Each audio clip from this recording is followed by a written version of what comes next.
Welcome to Denver Broncos Masterminds. And unfortunately, we have to discuss this as a parting video, I guess you could call it. We got to discuss this team formerly known as the Denver Broncos. And of course, their PR department is in full swing. The spin cycle is going so fast that the wash, rinse, repeat machine is like getting launched right into orbit.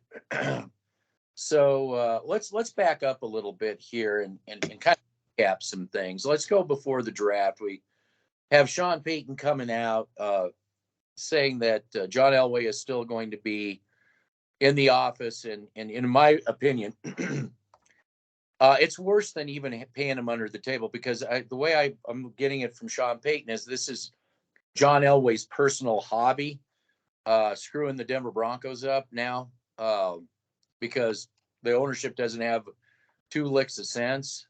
Then it seems almost retaliatory. A video comes out that allegedly is Sean Payton toking it up with some teens, allegedly, and he hasn't said it wasn't. So nothing but it goes silent. It goes silent. And it seems to be everybody's asking it out in the real world. There is like, who would have it in for Sean Payton? And allegedly, there's one guy I could think that would be into putting something out there that obviously somebody was sitting on this. So you guys want to get this tip Broncos bullshit as usual, garbage out of the way? Yep. Well, of course, it was retaliation by John Elway to Sean Payton because the timing is so perfect. A week ago, he said that John Elway is still there. He has he went as far as to be specific with it. He has an office. He's still going around.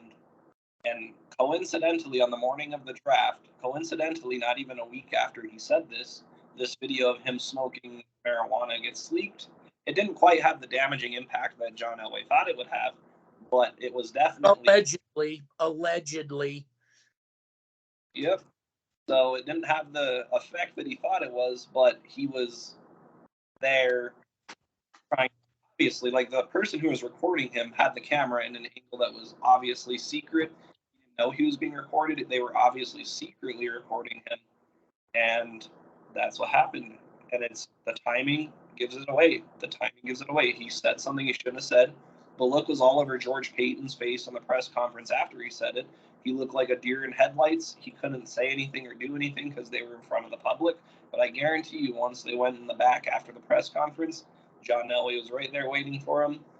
George Payton was right there waiting for him. Don't you ever say that again. And he may have given pushback. And that's probably why the video came out. All right, Bucket Man, you got anything on that, or is it just Broncos as usual?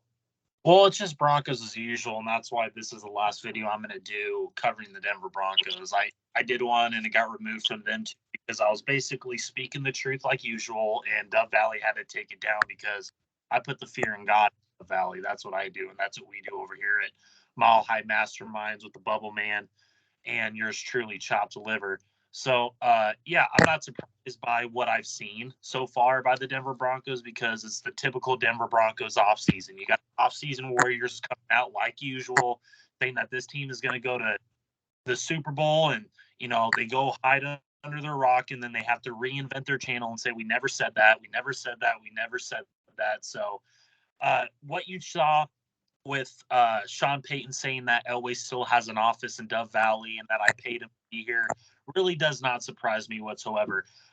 Everybody likes to point the finger at John Elway, which is duly noted, which it should be. The finger should be pointed right at him. But I have a little question for everybody that's going to come on this comment section. How about we put the fingers pointed at the ownership, because they took over a shit show in the organization formerly known as the Denver Broncos? I'm pointing my finger at them because they should just be called the Walmart, the Walmart football team from this point forward. This organization is a complete joke. This front office is even worse. This is the worst front office in the entire National Football League, and I think in sports, not just the National Football League. So when you sit there and take a, step back of, Sean Payton, allegedly smoking that, that mile high, grass up there in Denver, really doesn't surprise me. I believe that was planted like usual, like the Bubble Man said. He had no idea he was being recorded. That is obvious. If you know anything about that type of situation, obviously he wasn't, aware that he was being recorded. So, the Denver Broncos, typical every year, every week, every month, there's something coming out bad about the Denver Broncos.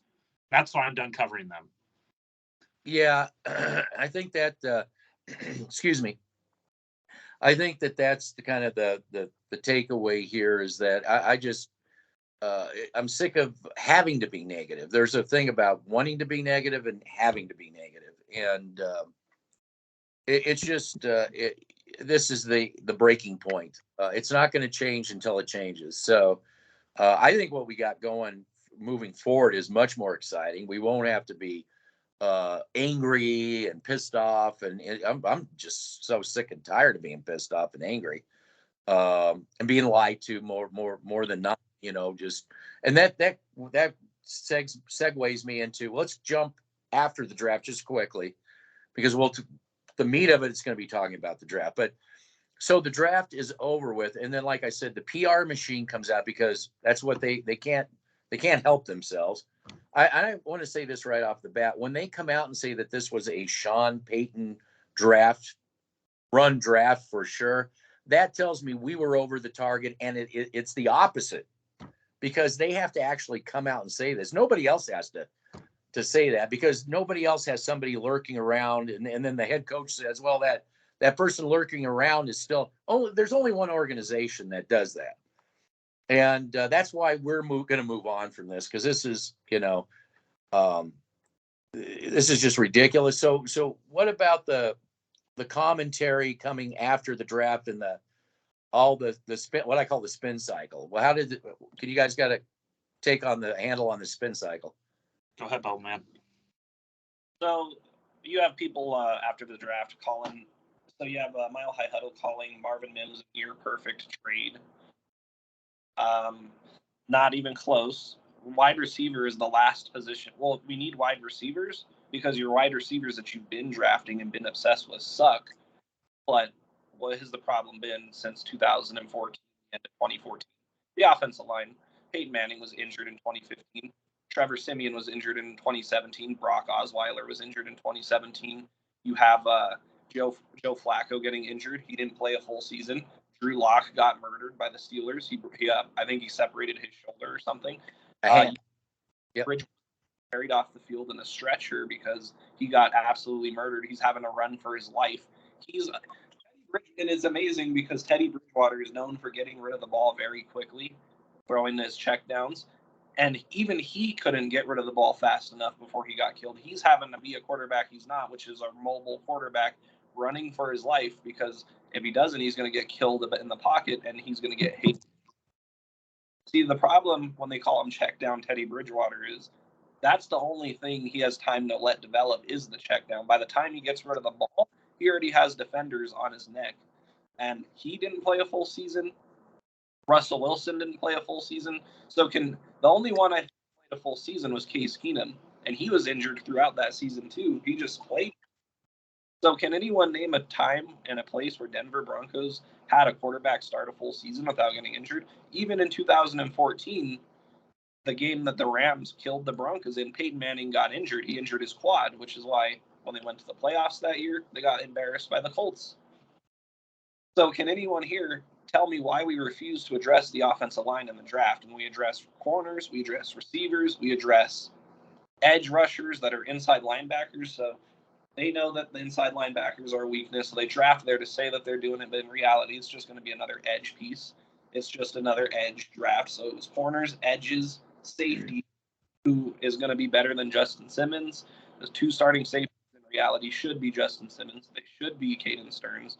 Justin Simmons should be a backup for Caden Stearns, but that won't happen. But you didn't need a safety. You needed defensive linemen, interior special, edges because your edges fucking suck. You know, Baron Browning and Bradley Chubb didn't get it done.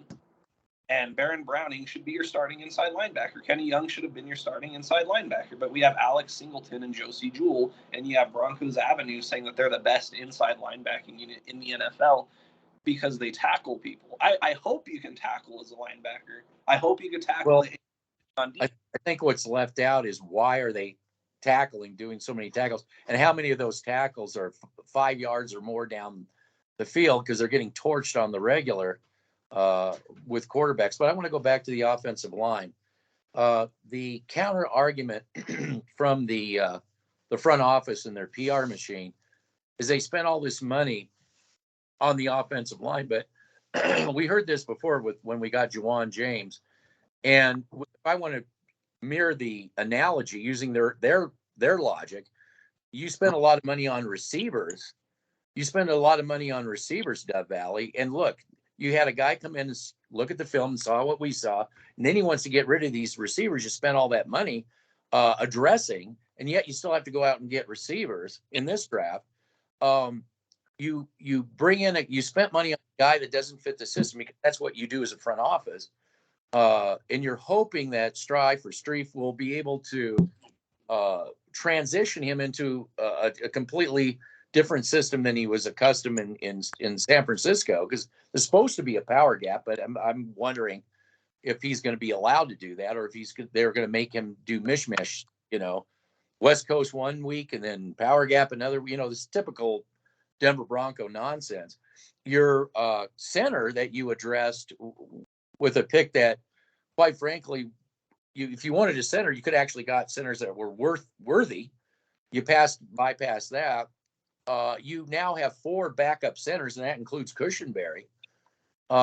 So my question is, what happens when the middle breaks down on your quarterback, who's struggling as it is, once again, because you didn't want to? This addresses your concerns, Bubble Man.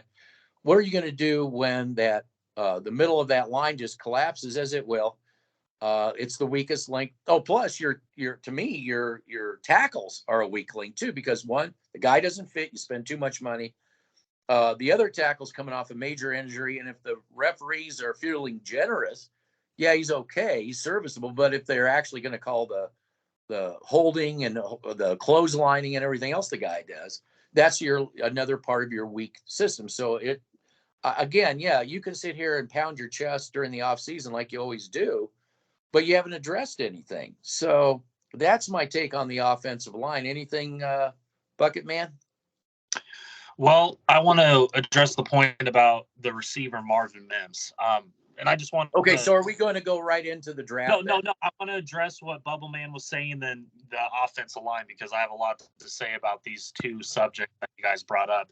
So, like I said, when we drafted Marvin Mims, he wasn't even the best receiver on the board, and he certainly wasn't the best receiver on his own collegiate team at Oklahoma. Okay, yeah. I was up at 3:00 in the morning watching film on this guy after the first and second round. Okay, I mean, when you watch Marvin Mims, I have my notes here. No highlight. No, these aren't highlight reels.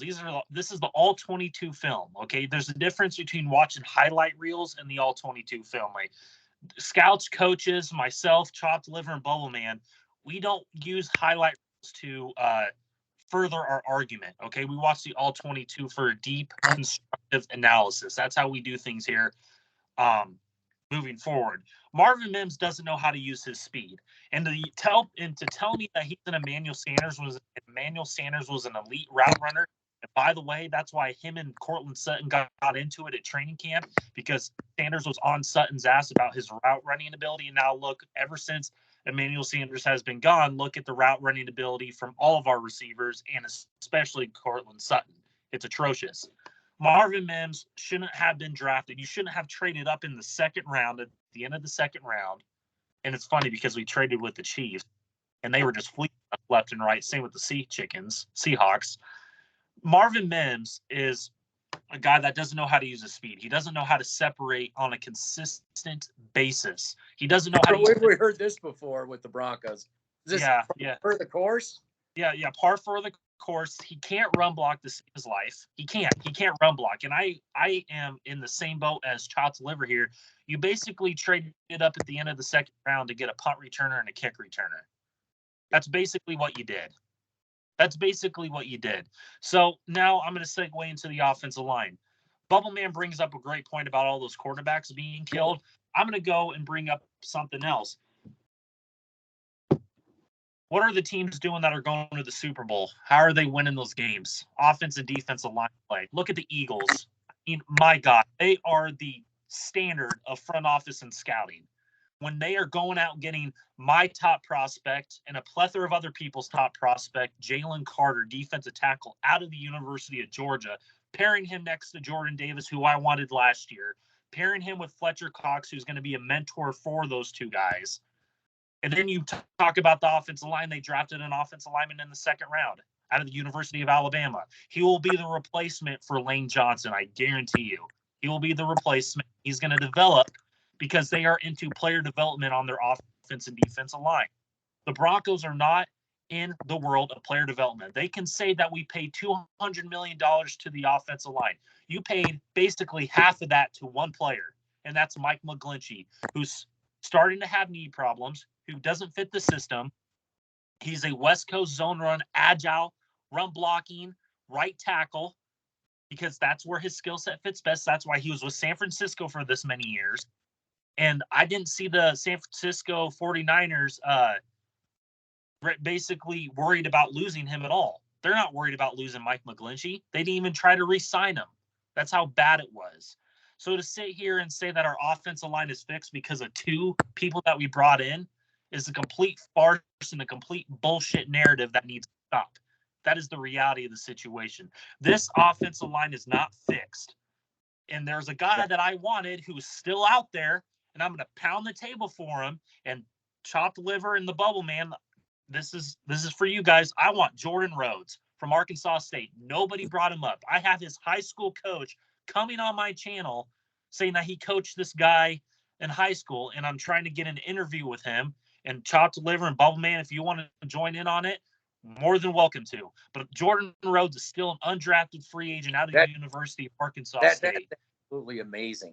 Just amazing. It amazes me. And when you watch his film, it jumps off the screen. He is a mauler. Well, Jordan guard, Rhodes. Miners to center. There's your interior offensive lineman for the next. Jordan Rhodes blows the doors off the center and he fits the system. He totally fits the system. They didn't even get a center that fit the system, and they got a bad one. Well, this is what I would have done. If he was there in the 5th or 6th round, I would have drafted Jordan Rhodes. Move Quinton Miners to center. Your left guard is Ben Powers. So now you have Ben Powers, Quinton Miners, and Jordan Rhodes as your interior offensive line. That's a young up-and-coming interior offensive line. That fit the system. The multi-power run system with spread concepts. That is what Sean Payton runs, not this West Coast principle bullcrap that they're trying to put out there in Denver Broncos country. Okay, I want to just bring something up quick because you mentioned the defensive line. One thing that we saw on film, all 22, all throughout the last few seasons at least, last 8 season, is that when teams need to score, the reason they can score on the Denver Broncos when they need to, last year they didn't really need to score very many points, so you got a lot of teams experimenting.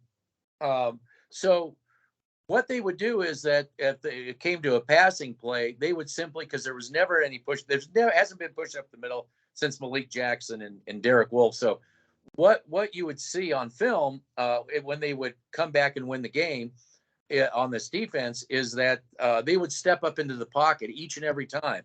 And you were talking about Chris Collinsworth, of all people, was trying to talk to the analytics people that had to finally admit that the push up the middle is absolutely key and crucial to feeding the edges, and it's kryptonite to the quarterback. Do you want to say anything on that? Who, me or Bubble Man? Anyone? I'm sorry, either one of you. Yeah, the push up the middle is what won the Broncos the Super Bowl. I mean, without that push up the middle, they would not have beaten the New England Patriots. They would not have beaten the Pittsburgh Steelers. They wouldn't have beaten anybody because push up the middle, elevated DeMarcus Ware and Von Miller. If you took away the interior rush, all Brady would have had to do is slide up in the pocket and hit Gronkowski across the middle. That's all he would have had to done. But because he had to push up the middle, he couldn't step up. He'd step up into a defender, and that's why he got hit over 20 times when he went up against the Broncos in the AFC Championship. That's why Brady was seeing ghosts in the AFC Championship. So it was so good that even Brady, who's known for getting rid of that ball really fast, couldn't get rid of the ball fast enough against that defense. But they're going to tell us that it doesn't matter, and that's why the Broncos defense wasn't the same when they left, even with Von Miller, even with DeMarcus. Yep. Okay, so I want to bring up what the Bubble Man said. You know, we talked about Super Bowl 50, which is an excellent point on your part, but let's talk about what the Eagles did. East with Chris Jones, the Buccaneers with Vita Vea and that defensive front when they won the Super Bowl against Patrick Mahomes. What do all those teams have in common? Great offense and defensive line play, right? Great offense and defensive line play. The Eagles defense here is going to be absolutely insane. And I want to bring up a point because the Denver Broncos are saying we have one of the best edge rooms and best linebacking rooms in the game. If we have a top 5 linebacking room, then why do we continue to try and go and beg for edges in the draft? I thought Randy Gregory, Nick Burrito, and Baron Browning was it. I thought that was a top 5 edge room, according to the sports media in Denver. Well, the same ones who are coming out right now saying that we have a top. With their bullshit. Their top best draft, all A+. That same PR. Yeah, of course it's the same PR team because this is why I'm done, because it comes from Dove Valley. They get their marching orders and they just do the Eagles and the Chiefs and the Bills need a PR team to hype up their team? No. This is Bubble Man was bringing up. Him and I were talking during the first round of the draft and the second round of moving forward. He brought up a great point. Look at the difference when you see the Eagles draft room on the TV compared to the Broncos draft room. They're all in unison. They're there to do business. They're not there to fuck around. Then you have the Broncos in the first round with pictures. Oh, we're doing it looks all like a stage photo op. It looks like a stage photo op. Exactly. So again, the film shows a different story here. Okay, this isn't the top linebacking room in the NFL. It's not. That's why Chris Collinsworth brought it up to the analytics guy, and the analytics people were like, and they actually had to come and say, okay, you know what? He might actually onto something. He's not on to something. That's what they've been doing since the day football's been invented. If you have the push up the middle, everything around that defense is going to look superior. Hey, I just want to, before we get into this draft, I just want to say one thing about this narrative being put out that this was a Sean Payton draft. Well, because they have to come out and say that, that's not true. I want to say that anybody who believes that, you don't know history. You don't know the history of the Denver Broncos, and you don't know the history of the New Orleans Saints. The problem is with Sean Payton with the Denver Broncos, he doesn't have Loomis, Ireland running the show. And if you look at this draft, it has all the earmarks of the last 8 years written all over it. Sean Payton and Loomis and Ireland, they didn't draft people like Mims. No, they never mismeshed systems with their offensive line. The Loomis and Ireland had to put a leash on Sean Payton. At one point, they had to go from the middle out in the defense, where they had excellent pass rushers with that push up the middle that we always talk about. That's what they built. It was nothing like what you're seeing with the Denver Broncos. Denver Broncos, we're getting to this draft, is everything you've seen for the last 8 years. They'll tell you that, we're fixed here. We got best, but yet they keep drafting because obviously they're missing on all that. But they're so obsessed with edges, receivers, corners, that they just, what's going to have to happen is that they will have to be extracted out of there and get people that know how to really do this right. Also, cut the media off too. Get that PR machine out of there and do the roll up the sleeves and get the job done right. And then the results will speak for themselves. Then they can go worry about I don't know, office complexes, draft day, whatever, jumbotrons or whatever else that, but one day maybe, just maybe this this ownership will actually think about championships. So I'm ready to get into the draft. You already talked about Mims. Is there? I would just want to say I agree. I think what Mims really represented was, from everything I saw in the limited amount of film that I saw 2 games, but they're very, very important games.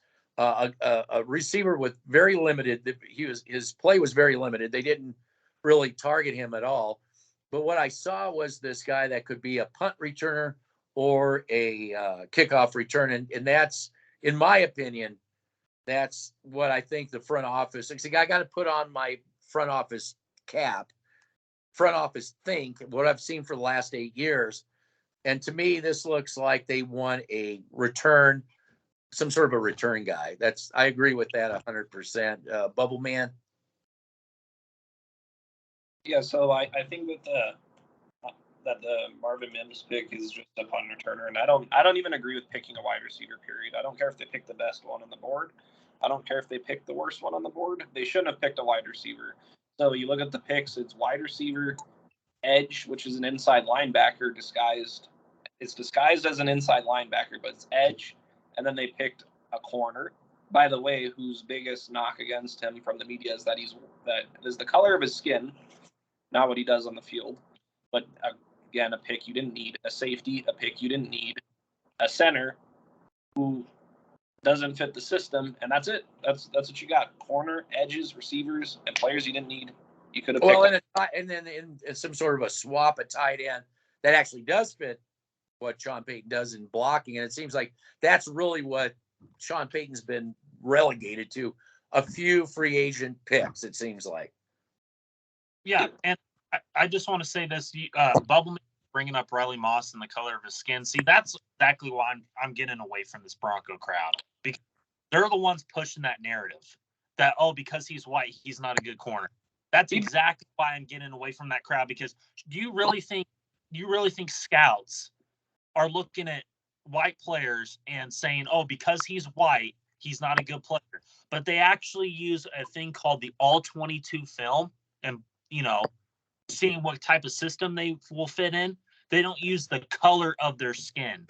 It doesn't matter if you're purple, white, yellow, brown, whatever. If you have the skill set to fit my system, I'm going to draft you. Period. End of story. Well, I'd like to say something on Riley Moss. I'm the only person that brought this up, is that he runs a 4.5. And that is step for step with the number 1 corner. And this is, you brought up, what I'm trying to get at is the logic of maybe what was going on at Dove Valley. This may be your Vance Joseph pick, because you said that it's a man. How do you describe Vance Joseph's system? Explain that. Vance Joseph's system is a base 3-4 defense with blitzing principles. That's bump and run coverage and man-to-man concepts. That's basically. Does Moss fit more of that bump and run coverage kind of thing? No. Really? Doesn't fit the bump and run? I don't think he does. He is a Vic Fangio player. Okay, but let me ask this. Do they think he fits a bump and run? Do they think? Yeah, because it's the Denver Broncos. Of course they think that. Of course they think that's what I'm getting at. In reality, he doesn't. Yes. So that's what I'm getting at. This is the knock. They think he fits the bump and run, and I believe because of that speed he's got. That's, I believe, why they think that. I'm just trying to say how their thinking is over there. I mean, I don't know. Does that seem like that's where they're coming from? Yeah, but that's not where I'm coming from. Yes. And where would you use this guy and his speed? Where would you use it? I would use the Michael Ojemudia role. Explain. Basically, Michael Ojemudia, again, I watch Iowa. Nebraska's in the Big Ten. I watch Iowa more than a lot of people do. Iowa doesn't run a man-to-man coverage system. They run off-ball coverage. They're a 3-4 system, but they run off-ball coverage. That's why I think if Vic Fangio was the head coach and he was running the defense and Ed Dunn was, I'd feel more comfortable with the pick. But again, Riley Moss isn't a good man-to-man corner. His best trait is his speed, number one. But two, when he is playing that off-ball zone and he breaks on the ball, that's his best trait. It's not man-to-man bump and run coverage. He will get exposed. I guarantee you, he'll get exposed. I feel bad for these players. I mean, they didn't pick themselves. And that really strikes me with this inside linebacker that they drafted. Because I think if this guy goes to the right team, 4-3 system, and he's developed, and I think this guy could be a Pro Bowler. I think if he was put in the right system, they used him as a coverage linebacker, sideline to sideline off ball, developed in the right with right tutelage. That this guy really could be somebody. But the Denver Broncos, in my opinion, is going to cut this guy's career short by trying to turn him into an edge rusher. They just are so obsessed with taking people out of position just to because they're so myopic. Do either one of you got a take on that? Go ahead, Bumble. Wasted a lot of careers in Denver. I mean, Drew Lock, Paxton Lynch. I mean, just to name a couple. Drew Lock is the one I'm most upset about because he showed promise, and it's like they sabotaged him in a way. It looks like done because Rich Scangarello and Drew Lock, Noah Fant, like they had something. Cortland Sutton, they had something there. They finally looked like an NFL offense. I was excited to when they blew out the Houston Texans that year, who were a playoff team at the time. I was like, okay, they have something to build off of here. So in no way was I expecting the offensive coordinator to get fired. In no way was I expecting any staffing changes because they finally look like an NFL offense, which has been the problem with the Denver Broncos. Even having a bad offensive line, Rich Scangarello made it happen, and they got rid of him. They brought in Pat Shurmur. They put Drew Lock in a system that is drop back and throw the ball 50 times a game, which is not Drew Lock's game. It is run the ball, play action to the tight end, play action to the wide receiver, just like what Seattle runs. And they're like, oh man, I wonder why he's just not getting it. He's not a good football player. I'm like, no, he doesn't fit your system because he's trying to fit that square peg in that round hole. That's John Elway's problem is I don't know if he actually wants the Broncos. The things he does when things are finally working right, he completely will step in and get rid of it altogether. Chad Kelly, he looked like a good, promising quarterback who would have fit at the time. What did they do to him? Sabotaged him, got him right out of there. When Tim Tebow was quarterback, Elway was all about Kyle Orton, even though the team rallied around Tim Tebow. He couldn't throw the ball to save his life, but they won games because of his leadership and his ability to play football and be a football player, be a leader on the field. Elway wanted no part of that. Elway didn't want to develop the team around that. He brought in, Mullen brought in Peyton Manning, so that's forgiven. They won a Super Bowl. But anytime the Denver Broncos had young, up-and-coming players to build a long-term future around, Elway steps in and is like, no, we got to wrap it up. So I don't know if Elway really wants to see the Denver Broncos succeed. Because if I was a general manager, I'm like, we finally got the offensive coordinator. Cortland Sutton's doing well. Noah Fant's playing as he was intended to play.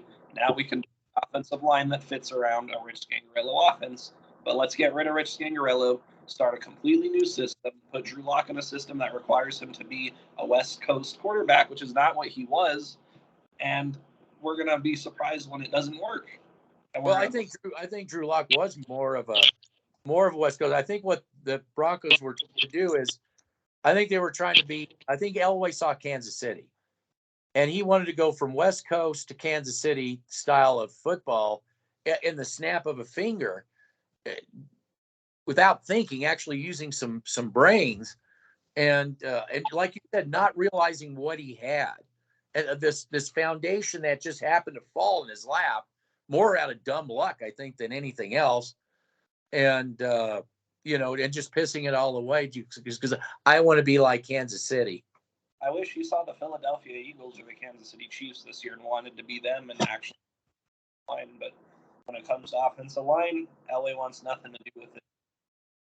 No, that's why the Broncos are going to have to finally get the ownership's going to have to finally figure out that all this narrative and bullshit isn't taking the team anywhere, and they'll have to clean house some year. Who knows? 5-6 years. I don't know. Whatever.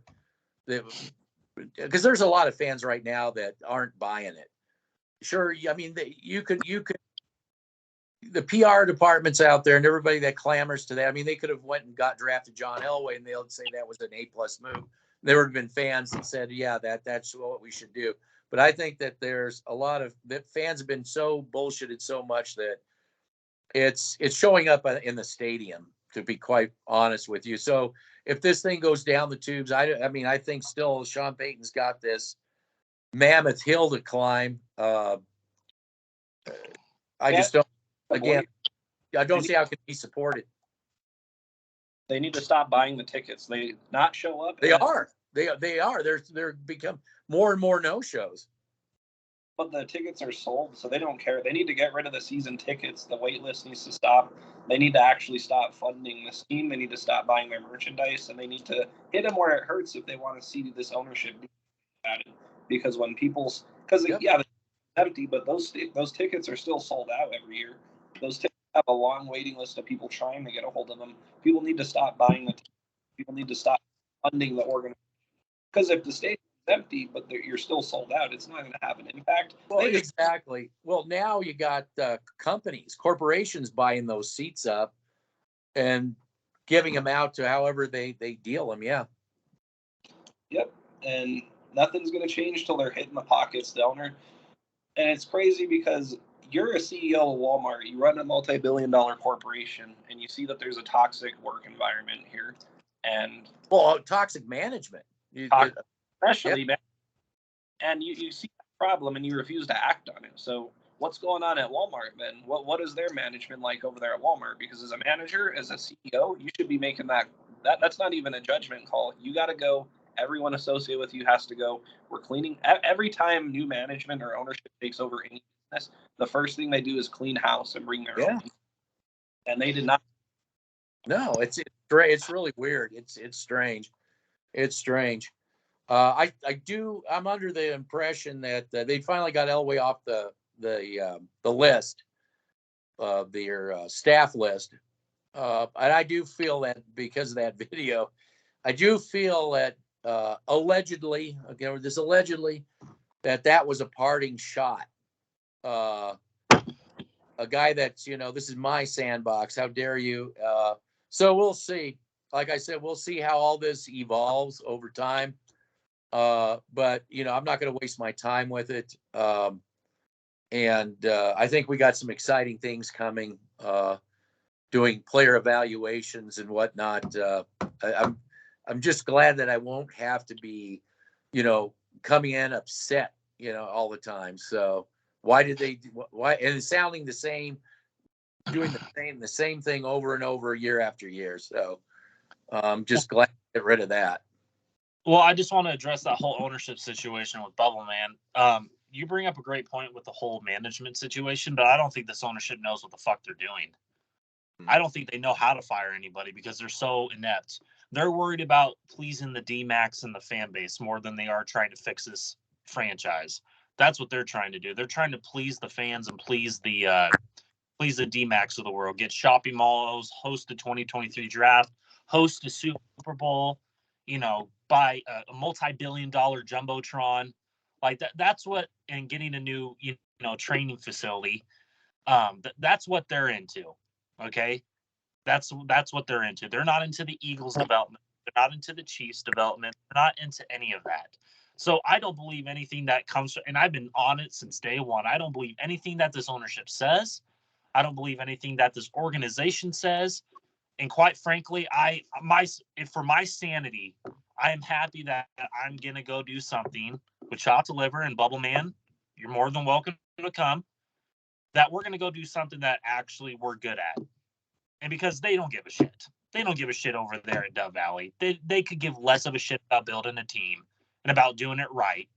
They'd rather get receivers, edges, corners, safeties, and a center that didn't even have a draft grade on my board. That does not fit the system whatsoever. So that's where we're at in Denver Broncos. The Walmart team. I'm calling it the Walmart team moving forward. Team Walmart. Team Walmart. Yeah. Yeah, I do. I guess the only guy we didn't Skinner's the only guy we didn't discuss. A guy that probably could be better than Justin Simmons when it was all said and done. If you could move on from Justin Simmons, get that cap taken care of, get that cap hit taken care of. I don't think you'd get as much as you think you would off of him.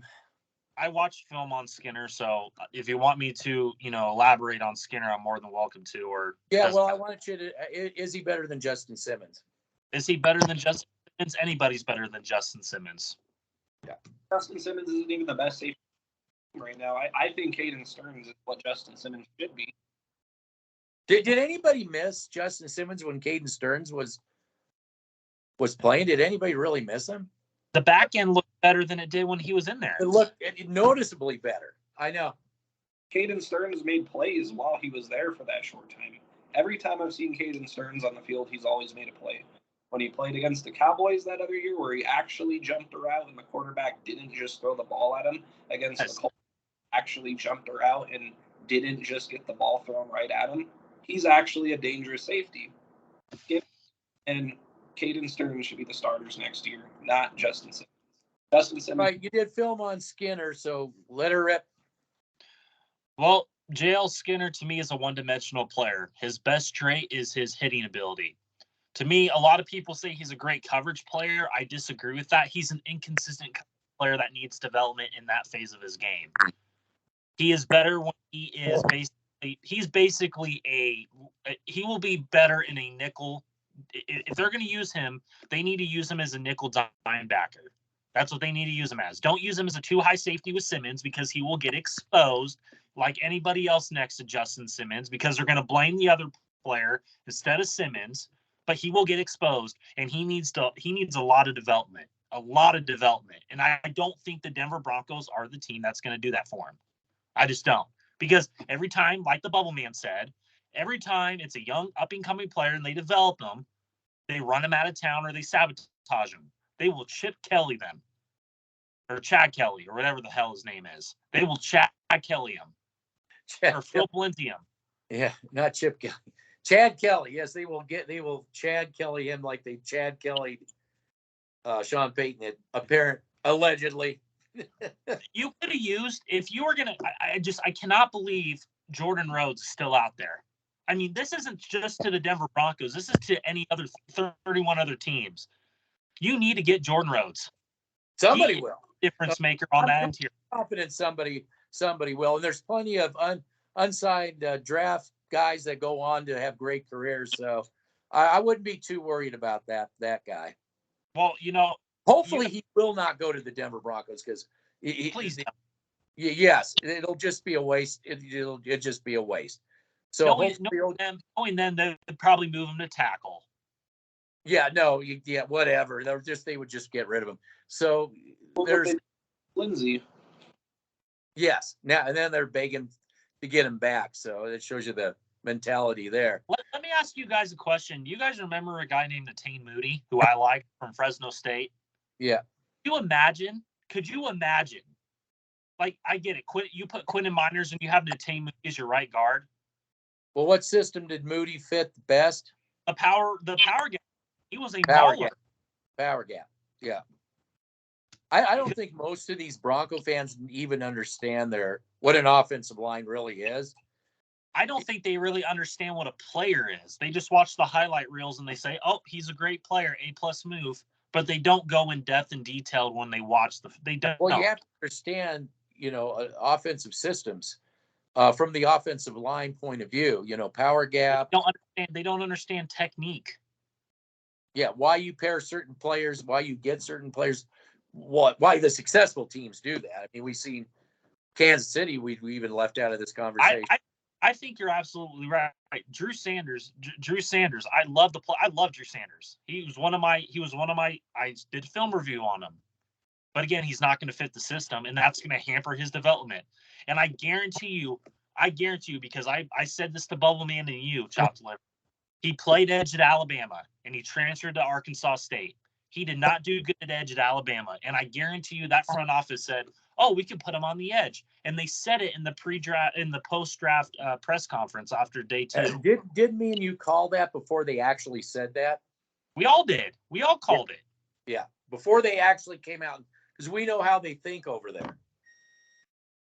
It's not that hard. It's not. It's not hard. You just have to have a mind of your own. Yeah, they do put together a good recipe for failure, So I just can't wait to see who they blame, when these draft picks don't pan out the way they think they are. I guess they've signed Sean Payton onto this now officially. For his retirement fund. Yeah. Yeah. So, okay, you can blame me. It's a guy. Just my check, please. Check, please. Bubble Man was right on that. He was the one that called it. So did you, Chop Liver. Yeah. Yeah. That was the first thing I said when everybody was I was the very first person who said, the only way you're going to get him is a bribe. Nobody would come here as a bribe unless they're bribed. Jim Harbaugh would have been the perfect. Unless they have integrity. Yeah. Jim Harbaugh would have been like we said, Jim Harbaugh would have been the perfect guy. If you got rid of that front office and you did it right, just like Chop Liver. I mean, if you did it right, Harbaugh was the guy. He understands offense and defensive line play. Just look at his Michigan teams. I mean, my God. They're all offensive. He puts staff together. He's known to put together staff. Well, it's not that he knows talent and he knows where to build them at. Offense and defense. Look at his team in San Francisco. Yeah, but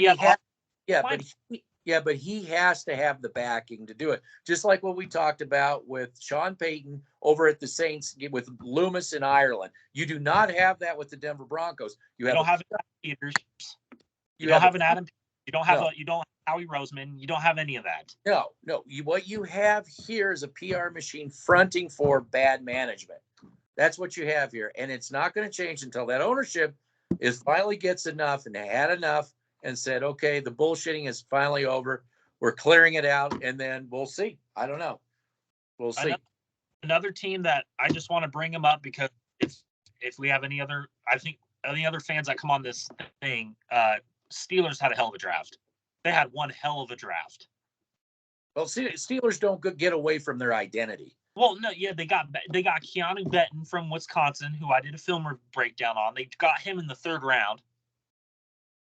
They got Darnell Washington, a top 5 tight end who I liked, who's a blocking machine at Georgia. They got Broderick Jones from Georgia, who is a tackle. He will be their right tackle. They're already rebuilding their O-line in Pittsburgh and up-and-coming players that fit a system. They're going to be running a lot of 2 tight end, 22 personnel sets. That's what the Steelers have always been known for, running those the multi-power run, 2 tight end, 22 set personnel. So what is Sean Payton going to do with this player personnel that he's got? What the hell? I mean, this ain't the Saints. I mean, how are you going to run this Saints system? They do. Well, you want to hear it from you. Bubble hasn't talked. I'll let Bubble Man talk about it. Oh, okay. Do the same thing they do every year. It's going to be a failure every time they go out on the field on offense. They're going to be laughing stock of the NFL on offense, as they always are. Russell Wilson will get killed again, and the fans will blame Sean Payton, or the front office will feed the PR material to blame Sean Payton. Then the fans will eat it up and blame Sean Payton and demand his job, or they'll blame his offensive coordinator, even though Sean Payton calls the plays. But Sean Payton is here to run Pat Shurmur's offense. He's not here to run Sean Payton's offense. He's here to run Pat Shurmur's offense. It's going to look no different than it's looked for the last 3 or 4 years since Pat Shurmur left. Yeah, I mean, last year we were saying that they got to run the football. They didn't do. They were inconsistent. They had Russell Wilson bombs away. That didn't obviously, pan out. You saw the look. You saw John Elway up there. I think Bubble Man, you're absolutely correct. I think it's going to be a mixture of both. I think it's going to be a mixture of both what we've seen for going on 8 years. You're going to have moments where you're going to have Sean Payton's offense, but then you're going to have the moments probably past the 50, what we saw last year, where it's the Pat Shurmur offense, where it's bombs away. I don't want to see Russell ever again. Make him run. They need to run the ball 60% of the game and give him a play once in a while. I do not see cooking ever again. Even if he had an offensive line that could block, he doesn't see the open blocks on, which is why he succeeds in a play, because it only requires speed. So he throw the ball to the tight end across the middle, call it. They need to run the ball. That's when they had the most success last year, is when they ran the ball. And Yep. behind this offense, you're going to have to run the ball because that's what they do best, is run block. And how about all to those fans that said Pete Carroll's an old coach and is, out of touch, right? He did what no other NFL team could do, make Geno Smith look like a good quarterback in this league. And the Broncos made Russell Wilson, who once looked like a top 5 quarterback in the league, literally become the meme of the NFL. Yeah. Be a joke. So, I mean, and part of that is Russell Wilson's fault. He doesn't know how good he had it in Seattle. I'm sure he regrets leaving Seattle now. No, sure to do this. I want to do this. Me and the Bucket Man had long conversations that we believe that he didn't think Russell Wilson did not think that Seattle was going to pull the trigger on that, and they did, because the Broncos are so stupid that they gave their entire draft away, and they didn't continue that in the draft itself. But so I don't think he really expected to be here, and he played like he didn't give 1-2 shits about being in Denver. No, he doesn't. He's glad he's collecting that contract, and he'll be out. And he has himself to blame. He wanted to pull the soap opera in Seattle. He wanted to act like he was the glue that held it all together. He wanted to act, and they were successful. And what happened? You're sitting on the couch in January. Seattle's in the playoffs in January. Seattle's an up-and-coming team. They're building the rest of the team. Then they could focus on the quarterback. But Denver, there's messes on this team that there's no place to start. I mean, offensive line is bad. Your wide receivers are bad. Your corners aren't very good. You have Patrick Surtain, who's the best player on the defense, and even that's not saying much because he can only do man-to-man boundary. You run an underneath route against him, he's going to get burned.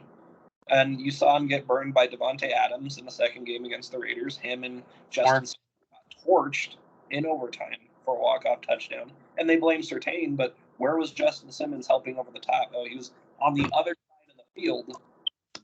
Shouldn't have been. So this defense, I think, is going to be way worse. I think that.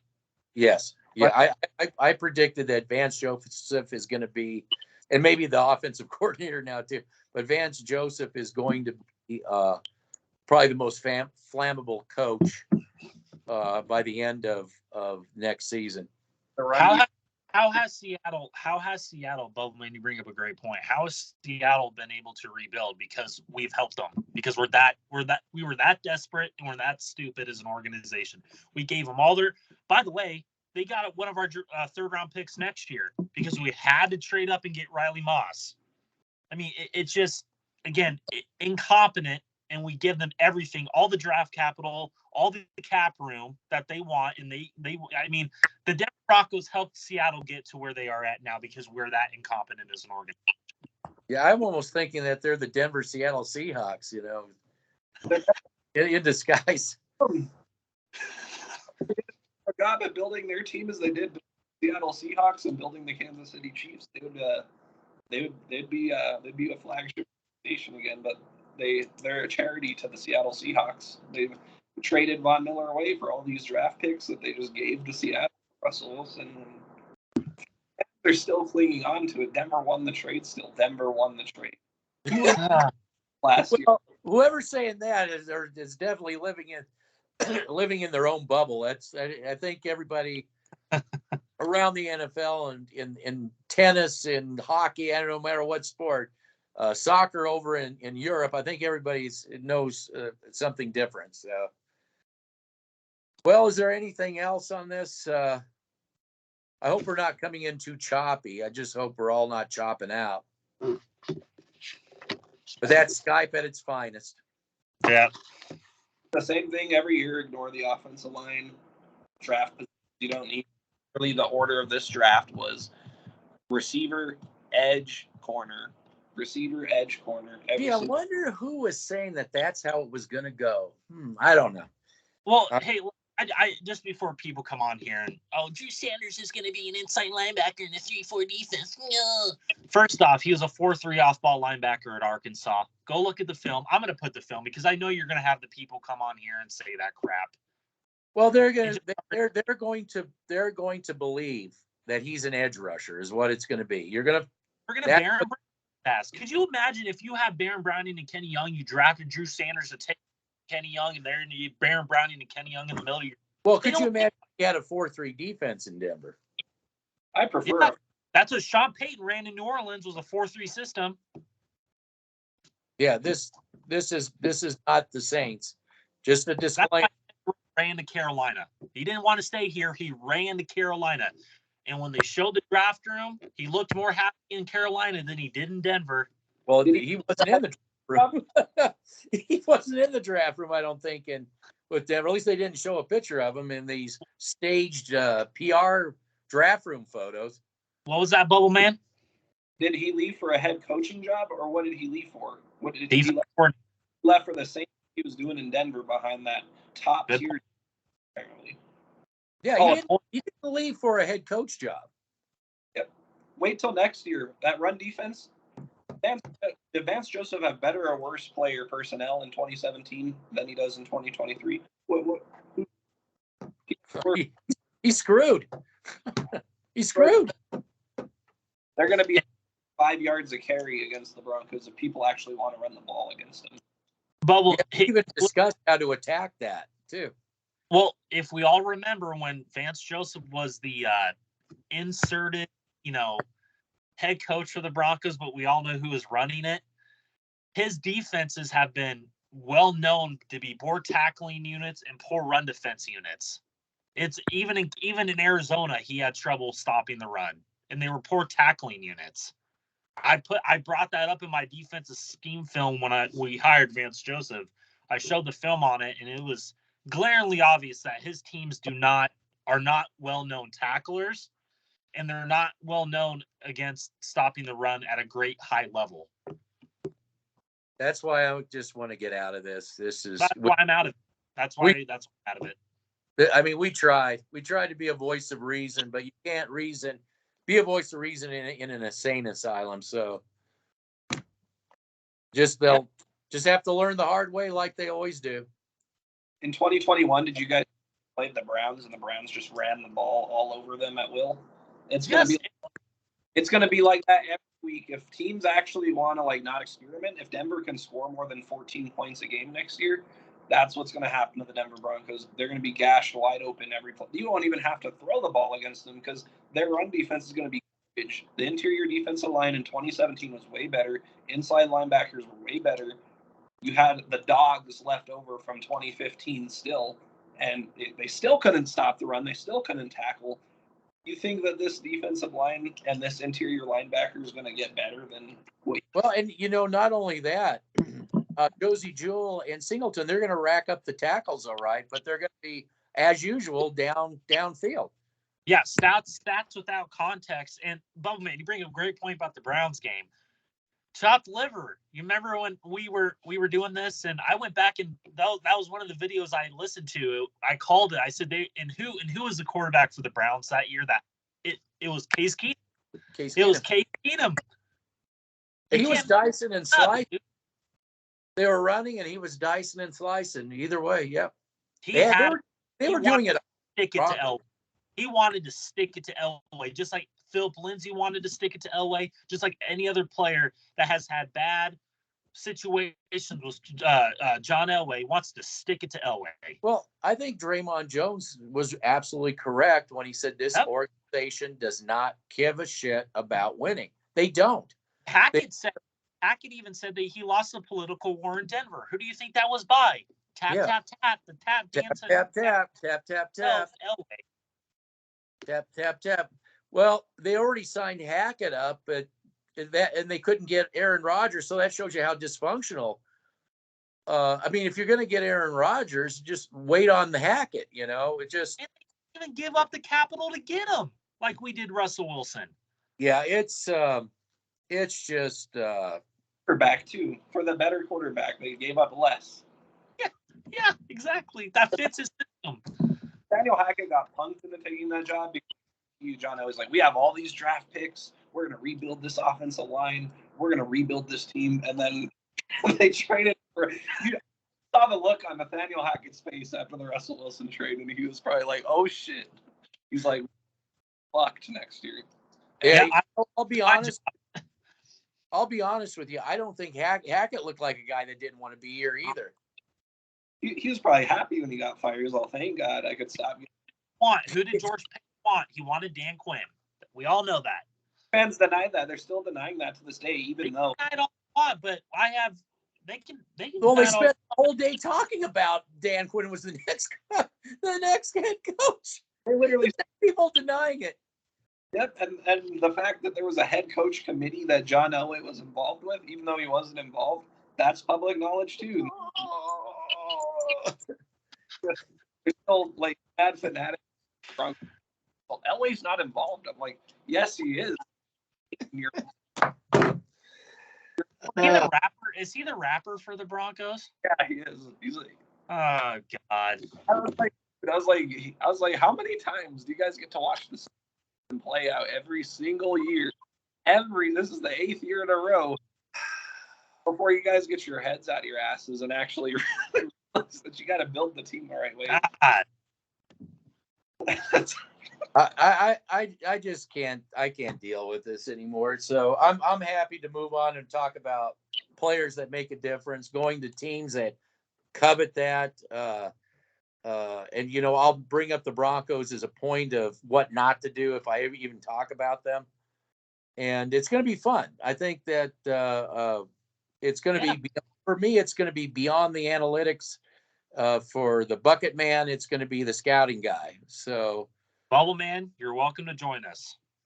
I'm still gonna make videos about the Broncos because I think it's funny being right every year, but once I get tired of it, I'll stop doing it. But Drew Sanders, if I were him, I'm demanding a trade tomorrow out of this because I'm demanding a trade. Well, I don't mind being a guest. If you ever want to do something and it gets to a point you want to talk about something, we can come on as a guest. I can. Yeah, definitely. That'd be fun because I love sticking it to the Denver media because they're so dumb. Well, I mean, they are what they are. They are what they are. I mean, they're getting paid. I mean, let's face it. They're getting paid to be the PR. They're not journalists. I mean, let's be real here. They're just part of a PR machine is all they really are. How do you come out, 4 platforms come out and not one, there's no variation between this wasn't the greatest, no, it's all it's almost like they got exactly the same script and they're repeating just like that video where, it breaks off into 100 different mainstream media saying, it's a threat to democracy, misinformation. And they're all a bunch of misinformation turds, so Denver Broncos. It is what it is. Anything else? I think same thing as always. Same new season, same bullshit. And that's what it's going to be until I see Elway fired, everyone fired. And until that happens, there's really nothing else to say. I think the Denver Broncos right now are in the offseason playoffs, according to the turd polishers out there. They're right now. It looks like they're going to be number 1 seed in the offseason here for the playoffs, the offseason playoffs. Are we going to get a rap video of how we're going to win the Super Bowl again, Matt Fanatic? They're hosting Kansas City the offseason AFC Championship right now. For the Kansas City, of course. Yeah. Buffalo's garbage. I built up my Madden 23 team for the Denver Broncos to be absolutely superb. I mean, I put 50 points on the Eagles with just receivers, corners, Russell Wilson throwing deep bombs, let Russ cook. I mean, my God, it was superb play from the Denver Broncos. Thank you for taking the front office lead on that. Yeah, you're definitely. I got my marching orders from Elway. He's right here. Oh, good. He told you exactly how to draft and which free agents to acquire. That's very good. It was Steakhouse. Track record is impeccable. Let me tell you. He's going to take me to his steakhouse and his dealership, and he's going to lend me one of his vehicles, and I get a free steak for dinner. And then we're going to go home and he's going to help me scout some of my players that I'm going to moving forward. Well, don't cross him, because then I'll be looking forward to that sneaky video. That's Yeah. I'll probably find you. You have the underwear. The underwear's over your head or something. I'm not sure. Yeah, I'm gonna video. You just Oh, I got him, Elway. I got him. Hey, why don't you come over here, former quarterback, Mr. Kelly? Get a group shot. Yeah, I'll put something in your drink. Yeah, I'll put something in your drink. All right, I gotta get going. I got work to do. Yeah, me too. Yep. All right, you guys have a good night. Fans, if you guys think this is going to be different, be very disappointed in week 8 when you guys are 5 like you are. So. Yeah, same as it always was. Talking heads, same as it ever was. And to any team and to any other fan, make sure that you guys, put that film out on Jordan Rhodes. I really want to see that guy get on an NFL team and succeed on the right team. On the right team, yeah. He's got to go to the right team. Yeah. Yep. Sure. Yeah, absolutely. Take care. Yep. Bye.